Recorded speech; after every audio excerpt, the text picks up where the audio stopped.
Should one of the world's poorest countries be allowed to exploit those fossil fuels in order to keep much of its population alive? That's the case being made by South Sudan. It's the world's newest country, having declared independence from the rest of Sudan in 2011. But natural disasters and the COVID-19 pandemic have hampered economic growth, and more than 3/4 of its population depend on aid. South Sudan has the third biggest oil reserves in sub-Saharan Africa, and its government is looking for investment to exploit them. I've been speaking to South Sudan's Petroleum Minister Pot Kang Chol about why he believes that should be allowed to happen. Our focus is so much on developing what we have at hand, and what we have at hand at the moment is the fossil fuel. We are cognizant of the fact that the world is transiting from fossil fuel to a clean and greener energy. We are not opposed to that. We are for it. But we are saying there is need for us to develop the fossil fuel, because that is the only thing that we have at hand at the moment, so that it allows us to be able to develop other sources of energy, like power sources. Right, so you see it as a stepping stone into more renewable energies, because you have hydro Absolutely. maybe and Absolutely. solar. We use it as a catalyst for development of other sectors. Yeah. And that is the only stepping stone that we have at the moment. And that's why we are here to say, for those of you who are outside there who have the resources, who have what it takes, come help us develop these resources at hand, so that we move with the world together when the world is transiting. Right, we'll come into the justification of it for later, but for people who don't know South Sudan, I think it's about 2/3 of your country are living in poverty, so they rely on humanitarian assistance. So the need for development, the need for money is great in your country. That is very true. That is very true. Our budget, as I'm talking to you, the budget is in Parliament. It depends on oil by 85%.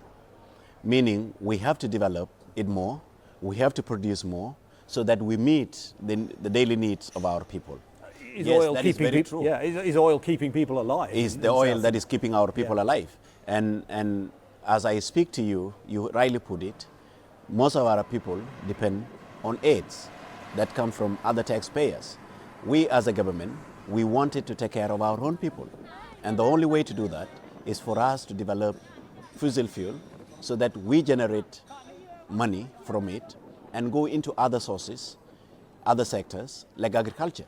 But South Sudan is being affected by climate change. You've had floods, you've had extreme weather. You know the damage that too much use of oil and gas is doing, and yet you say you need to exploit more of it when you can feel the damage.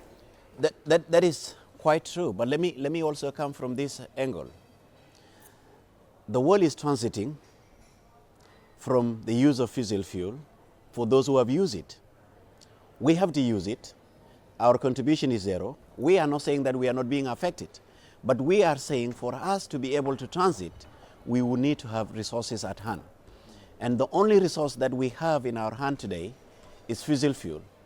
What we are asking from the rest of the world is to say, you have the money, come help us invest in the production of our oil by using the right technology.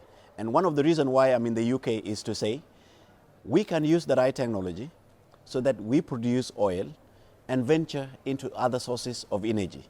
I can't stand here in my position and say, you shouldn't do this when lots of your countrymen and women are living in poverty. I can see that it's essential, but I also feel the difficulty in sort of saying, we'll just use oil for a bit. It's a sort of necessary evil, you're saying, before we transition.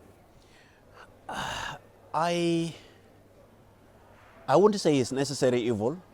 If you come to Africa, it's not only necessary, it's more than necessary.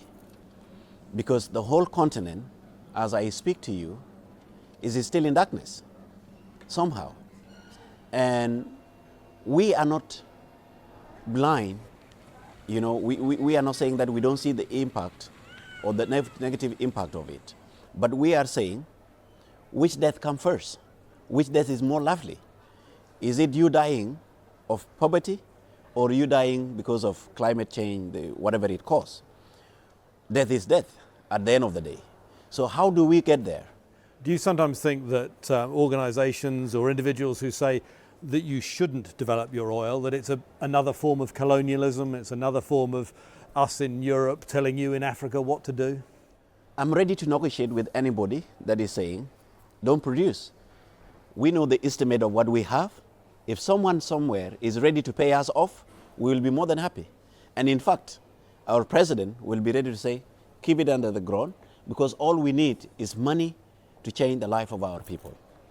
And if somebody is willing to give us that money, we will be willing to let it go. But remember, we are not saying that we should not transition. We are saying the transition must be just, must be equitable, and must be inclusive. What does it mean? It must be just because it must be justifiable to my people. To me and my people, it must be justifiable to them.